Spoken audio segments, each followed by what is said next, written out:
పాక్ ఆక్రమిత కాశ్మీర్లోని గిల్గిట్ బల్టిస్తాన్లో ఘోర రోడ్డు ప్రమాదం జరిగింది. ఈ ప్రమాదంలో 20 మంది మృత్యువాత పడ్డారు. రావెల్పిండి నుంచి గిల్గిట్ వైపు 43 మంది ప్రయాణికులతో వెళ్తున్న బస్సు దియామెర్ జిల్లాలోని కారంకోరం హైవేపై పర్వత ప్రాంతంలో అదుపు తప్పి నది ఒడ్డున పడింది. ఈ దుర్ఘటనలో 20 మంది చనిపోగా మరో 21 మంది గాయపడ్డారు. డ్రైవర్ బస్సుపై నియంత్రణ కోల్పోయినందునే ప్రమాదం జరిగిందని పోలీసులు తెలిపారు. దీనిపై పోలీసులు కేసు నమోదు చేసి దర్యాప్తు చేపట్టారు.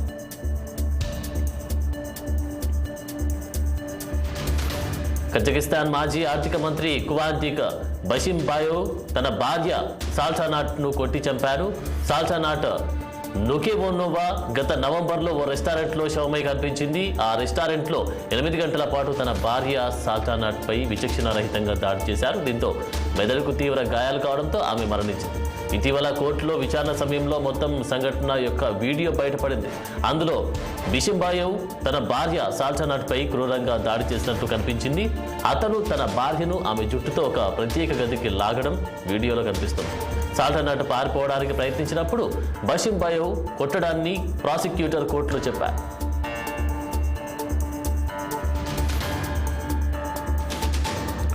బ్రెజిల్లో వర్ష బీభత్సం 37 మంది మృతి, 74 మంది గల్లంతయ్యారు.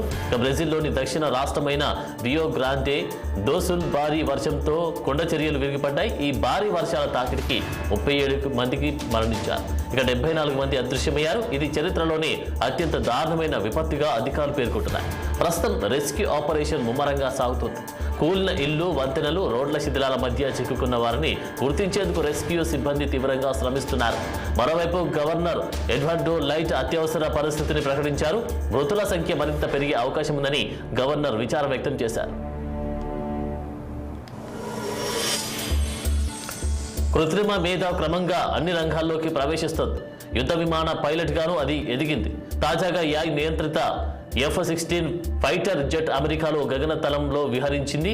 అందులో వైమానిక దళ సెక్రటరీ ఫ్రాంక్ కెంటాల్ ప్రయాణించడం విశేషం.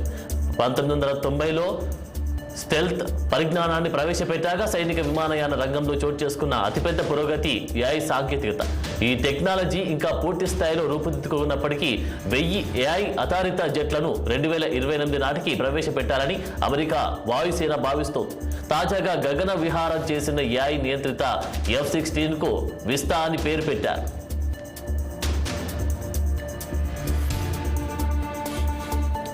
రాష్ట్ర వ్యాప్తంగా సంచలనం సృష్టించిన ఫోన్ ట్యాపింగ్ కేసులో కీలక పరిణామం చోటు చేసుకుంది. ఈ కేసులో SIB మాజీ చీఫ్ ప్రభాకర్ రావు అరెస్టుకు అనుమతి ఇవ్వాలని పోలీసులు పిటిషన్ వేశారు. CRPC 73 ద్వారా అరెస్టు వారెంట్ జారీ చేయాలని నాంపల్లి కోర్టును పోలీసులు కోరారు. ట్యాపింగ్ కేసులో ప్రధాన సూత్రధారిగా ప్రభాకర్ రావు వ్యవహరించారని దర్యాప్తు బృందం నిర్ధారించుకొచ్చింది. అయితే ప్రభాకర్ రావు అమెరికాలో ఉన్నట్టు పోలీసులు గుర్తించారు. ఈ కేసులో ఇప్పటి వరకు 4 మాజీ పోలీసు అధికారులను అరెస్టు చేసి రిమాండ్కు తరలించిన విషయం తెలిసింది. Amit Shah edited video case దర్యాప్తుపై తెలంగాణ హైకోర్టు స్టే విధించింది. ముందస్తు విచారణ చేపట్టవద్దని కోర్టు ఆదేశించింది. తదుపరి విచారణ 4 వారాలకు వాయిదా వేసింది ఉన్నత న్యాయస్థానం. అరెస్టు, విచారణ సహా ఎలాంటి చర్యలు తీసుకోవద్దని సూచించింది. అరెస్టు చేసి విచారణ చేయాలనుకుంటున్న ఢిల్లీ పోలీసులకు హైకోర్టు తీర్పు ఎదురుదెబ్బ అని చెప్పాలి. అయితే ఢిల్లీ పోలీసులు నోటీసులు ఇవ్వగానే హైదరాబాద్ పోలీసులు రంగంలోకి దిగి మార్ఫింగ్ కేసుతో సంబంధం ఉన్న 5గురిని అరెస్టు చేశారు. అరెస్టు చేసి నాంపల్లి కోర్టులో హాజరుపరచగా వారికి బెయిల్ మంజూరు చేసింది.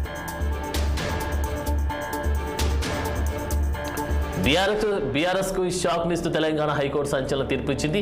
ఆ పార్టీ ఎమ్మెల్సీ దండే విఠల్ ఎన్నిక చెల్లదంటూ ప్రకటించింది. ఆయనకు 50,000 రూపాయలు జరిమానా కూడా విధించింది. కాంగ్రెస్ నేత పాతిరెడ్డి రాజేశ్వర్ రెడ్డి దాఖలు చేసిన పిటిషన్పై విచారణ జరిపిన హైకోర్టు విఠల్ ఎన్నికను రద్దు చేస్తూ నిర్ణయం తీసుకుంది. ఆదిలాబాద్ స్థానిక సంస్థల నియోజకవర్గం నుంచి ఎమ్మెల్సీగా 2022లో దండే విఠల్ ఎన్నికయ్యారు. అయితే తాను నామినేషన్ ఉపసంహరించుకోలేదని, తన సంతకాలు పోర్చరీ చేశారని పాతిరెడ్డి రాజేశ్వర్ రెడ్డి అప్పట్లోనే హైకోర్టును ఆశ్రయించారు. విఠల్ ఎన్నిక చెల్లదంటూ ప్రకటించాలని కోర్టును ఆశ్రయించారు. దీనిపై ఇరుపక్షాల వాదనలు విన్న ఉన్నత న్యాయస్థానం విఠల్ ఎన్నికను రద్దు చేస్తూ ఉత్తర్వులు ఇచ్చింది. దండే విఠల్ న్యాయవాది అభ్యర్థనతో తీర్పును 4 వారాలు సస్పెండ్ చేసింది హైకోర్టు.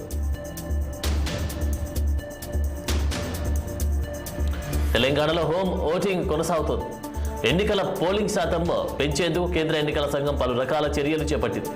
ఈ నేపథ్యంలో నడవలేని వృద్ధులు, దివ్యాంగులకు ఇంటి నుంచే ఓటు హక్కు వినియోగించుకునే అవకాశం కల్పించింది.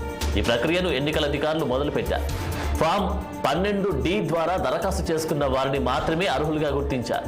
ఇంటి వద్దకే వెళ్లి ఎన్నికల నిబంధనలు అనుసరించి పూర్తి పారదర్శకంగా, రహస్యంగా ఓటు వేసేలా అధికారులు చర్యలు తీసుకుంటున్నారు. కరీంనగర్ శాతవాహన యూనివర్సిటీ రోడ్డులోని ఓ పెట్రోల్ బంక్ యజమాని వినూత్న ఆలోచన చేపట్టారు. పెట్రోల్ బంకులో బంకు చుట్టూ వాటర్ మిస్ట్ పాట్ ఫాంగ్ సిస్టమ్ ఏర్పాటు చేశారు. దీంతో పెట్రోల్ కొట్టించుకోవడానికి వస్తున్న కస్టమర్లు చల్లని పొగమంచు తమపై పడుతున్నట్లుగా అనుభూతితో ఎండ నుంచి ఉపశమనం పొందుతున్నారు. కస్టమర్లు వాట్ అండ్ ఐడియా సర్జీ అంటూ ఆనందం వ్యక్తం చేస్తున్నారు.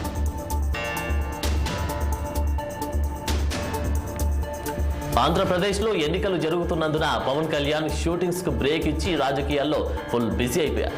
అటు పవర్ స్టార్ హీరోగా యంగ్ డైరెక్టర్ సుజిత్ దర్శకత్వంలో ఓజీ లేటెస్ట్ మూవీ తెరకెక్కుతోంది.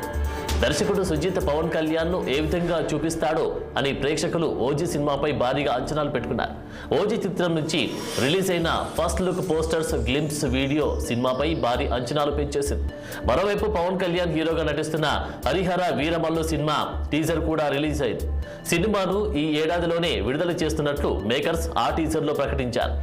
ఒకే సంవత్సరంలో పవన్ కళ్యాణ్ నటిస్తున్న ఈ 2 సినిమాలు రిలీజ్ అవ్వడం అసాధ్యం కాబట్టి ఆ 2 సినిమాల్లో ఏదో ఒకటి ఖచ్చితంగా వాయిదా పడే అవకాశాలైతే కనిపిస్తోంది. ప్రముఖ హీరో, దర్శకుడు లాఘవ లారెన్స్ మరోసారి ఇచ్చిన మాట నిలబెట్టుకున్నారు. గతంలో పేద రైతులకు ట్రాక్టర్లు ఇస్తానన్న హామీని ఇచ్చిన ఆయన 10 మందికి తలో ట్రాక్టర్ అందజేశారు. మొదటి ట్రాక్టర్ను విలుపురం జిల్లాకు చెందిన రాజకన్నన్ కుటుంబానికి అందించారు. కష్టాల్లో ఉన్న అన్నదాతలకు అండగా నిలుద్దామని ఆనందం వ్యక్తం చేశారు.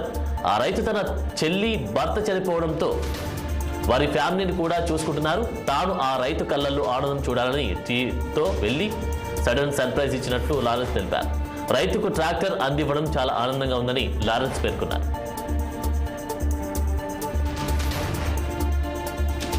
ఉత్తరప్రదేశ్ రాయ్ బలేరీ పార్లమెంటు స్థానం నుంచి రాహుల్ గాంధీ నామినేషన్ దాఖలు చేశారు. ఈ మేరకు ఆర్వోకు నామినేషన్ పత్రాలు సమర్పించారు. నామినేషన్ సమయంలో రాహుల్ వెంట సోనియా గాంధీ, ప్రియాంక గాంధీ, మల్లికార్జున ఖర్గే ఉన్నారు. వాస్తవానికి ఇక్కడ నుంచి ప్రియాంక గాంధీ బరిలోకి దిగుతారని అంతా అనుకున్నారు. కానీ చివరి నిమిషంలో రాహుల్ గాంధీ నామినేషన్ వేయడం చర్చనీయాంశంగా మారింది. కాంగ్రెస్ పార్టీకి కంచుకోట లాంటి రాయ్ బలేరీ నుంచి ఎవరు బరిలోకి దిగినా విజయం నల్లేరు మీద నడకే లాంటిదని చెప్పాలి. అయితే ఇప్పటి వరకు సెగ్మెంట్ నుంచి కాంగ్రెస్ అగ్రనేత సోనియా గాంధీ ప్రాతినిధ్యం వహించారు.